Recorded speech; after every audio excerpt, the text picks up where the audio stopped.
The air, the sky, and the water will continue to get dirtier and dirtier. The vast sea of houses created by this explosion of the urban population. Santa Barbara coast of California, an oil blowout jettisoned 3 million gallons on the Pacific beaches. The 1960s was a unique and explosive decade in American history. Rapid urban and economic growth, an overseas war in Vietnam, civil rights unrest, and bubbling under the surface, the public consciousness was waking to the potentially irreversible impact of human activities on the environment. The onward rush of urban sprawl. The bald eagle going extinct. We have now acquired a fateful power to alter and to destroy nature. I want my children and my grandchildren and myself to grow up in a clean and healthy environment. As the saying goes, you don't know what you've got till it's gone.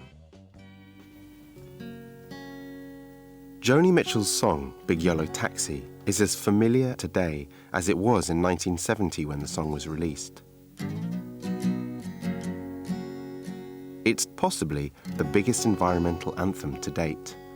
It was played fairly constantly on the radio in those days. This is Dennis Hayes. He co-founded Earth Day, which is still today one of the world's largest environmental movements. Rallies and demonstrations brought together 20 million people across the United States of America for the first Earth Day in 1970, the same year that Big Yellow Taxi was released. It was a song that captured within it something that was very important to the heart of the movement. And again, that refrain that just repeats itself constantly through the song, you don't know what you've got till it's gone, was a big part of what we were trying to say, that there had been something that was natural and beautiful and healthy, and we, for no good reasons, destroying it and not understanding what we were doing until it was too late to reverse. Folk historian Georgina Boys. In the way that poetry can be such a concise presenter of an image or an idea in an entirely new way, a way you haven't looked at something before, and she is supremely good at that. Growing up in Canada, Joni Mitchell was exposed to the vast open landscapes of the Saskatchewan prairies and coniferous forests. She was much happier then with smokes and a drawing pad in nature as a child in Saskatoon than she was as a big-time pop star. David Yaffe wrote Joni Mitchell's biography. She came from the prairies, and she always had her imagination, and so she was never bored. The winters are very bleak and long. She once had a line, "Summer's just a sneeze in a long, long winter cold."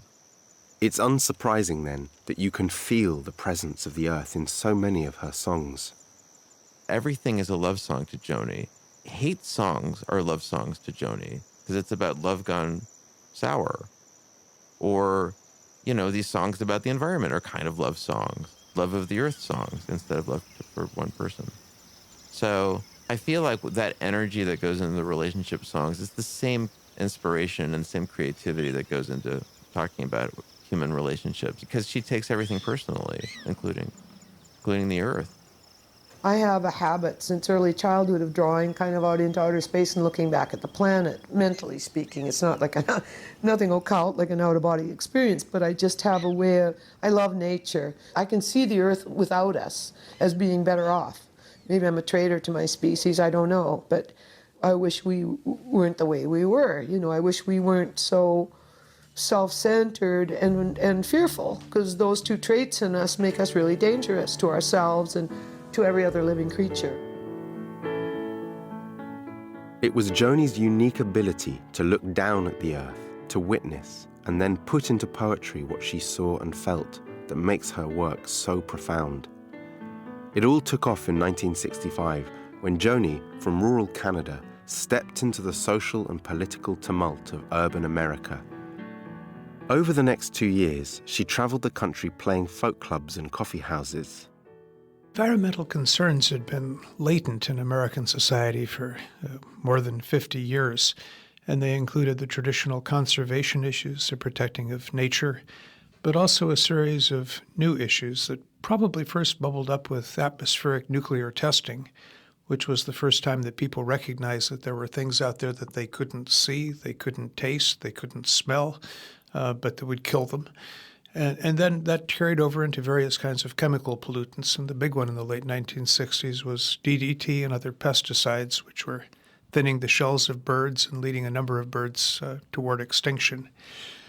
Then we had air pollution that was adversely affecting people, and press reports saying that if you're living in Pittsburgh or Gary, Indiana, or Los Angeles and breathing, it's the equivalent of smoking 2 packs of cigarettes a day. And then there was water pollution. And all of that just sort of added together to a sense that although the gross domestic product was getting larger every year, the quality of life was deteriorating and that we were perhaps pursuing the wrong goals. In 1967, Joni travelled to Hawaii for the first time. And when she woke up the next morning, she looked out of the window and all you could see was this concrete car park. It broke her heart. She called it a blight on paradise, and the feeling of environmental loss, a sacrifice made to the motor car, moved her to write those famous lyrics. Don't it always seem to go that you don't know what you've got till it's gone? They paved paradise, put up a parking lot.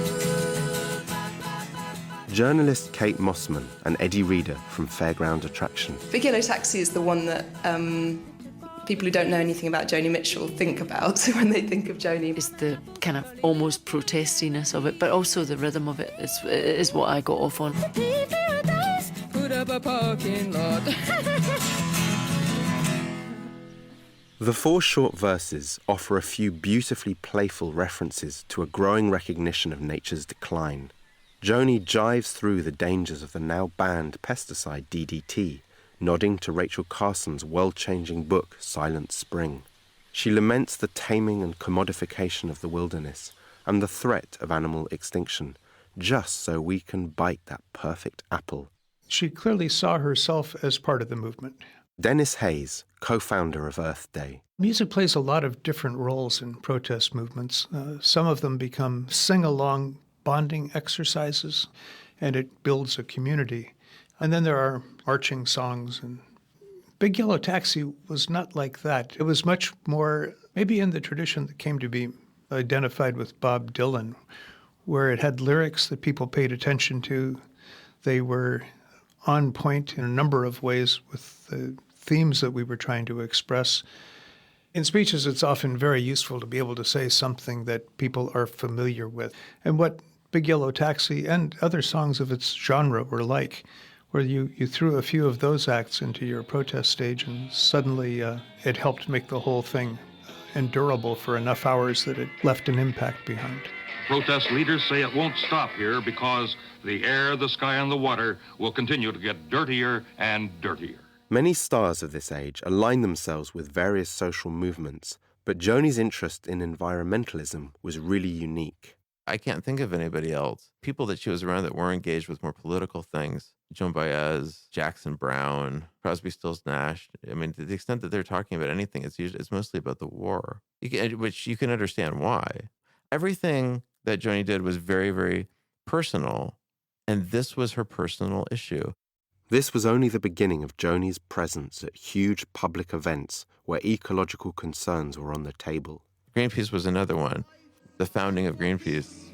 You are supporting the first Greenpeace project, sending a ship to Amchitka to try to stop the testing. November 20th, 1976. Concert for the Whale.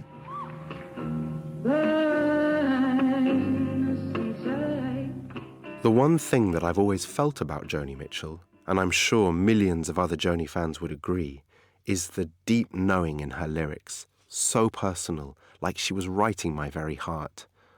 Her lyrical freedom is boundaryless, constantly reckoning with the intimate, the micro, then launching into the meta and vast world view, but always keeping them connected. The Gaia theory, which was coming out around the time, is so much about the way she looks at these small, intimate experiences, but also gives you a huge perspective. That's my feeling. The trick is, if you listen to that music and you see me, you're not getting anything out of it. If you listen to that music and you see yourself, it'll probably make you cry and you'll learn something about yourself, and now you're getting something out of it. It was the age when the personal is political was coming to be the whole way of regarding protest. Her career as a songwriter was much, much more about writing about what she was experiencing herself rather than speaking on behalf of people. One of the things that was common in this era was the blending of personal action with political goals. There was a recognition that there were policy things that were very important. There was nothing you could do as an individual to stop a power plant from polluting or to stop a factory from turning a river into a cesspool. But there were a whole bunch of choices you could make about the kind of automobile that you drove, the kind of food that you ate, the products that you consumed. And so this was a movement that tried, in a sense, almost like a religion, to have a whole set of values that were expressed not only by state action, but by the behavior of the individuals that identified with the movement. It wasn't long before concerns were being addressed at a federal level. Suddenly, the dynamics changed dramatically, and we were able, in relatively short order, initially within the next couple of months and then more within the next 3, 4, 5 years, to pass the Clean Air Act, the Clean Water Act, the Safe Drinking Water Act, the Endangered Species Act, the Marine Mammal Protection Act, the Toxic Substances Control Act, Superfund. I mean, it just went on and on. We passed legislation that probably sent $20 trillion in a different direction than it otherwise would have flowed. And the combination of Earth Day and then the politicization of the issue took things that were unthinkable in 1969 and made them unstoppable by the end of 1970. The veins of environmental concern continued to run deep within Joni's work. This is 2006, 2007. She hadn't been writing songs at all for 10 years. But when she goes back to writing songs, she says to me something like, everything that's coming out of me is sociological and environmental complaint. People might not have realized how seriously she takes this. It's sometimes said that culture eats strategy for breakfast, and that music is the surest way to change hearts and therefore minds. As a woman of heart and mind, with the skill of a surgeon, each of Joni's songs dissect her own pain like emotional anatomy classes. She teaches us how to feel, and the next lyric shows where we need to heal. This is Joni reflecting on her 2007 album Shine, her last tale of love and loss. I've always been very sensitive to the natural world and ashamed of my species for its treatment of it. And that I've felt, that's my cross to bear. And that's probably the main thrust of my work and the main pain that I suffer as a human being, you know, more than the loss of a boyfriend or anything. I suffer because of the stupidity of our management of this planet.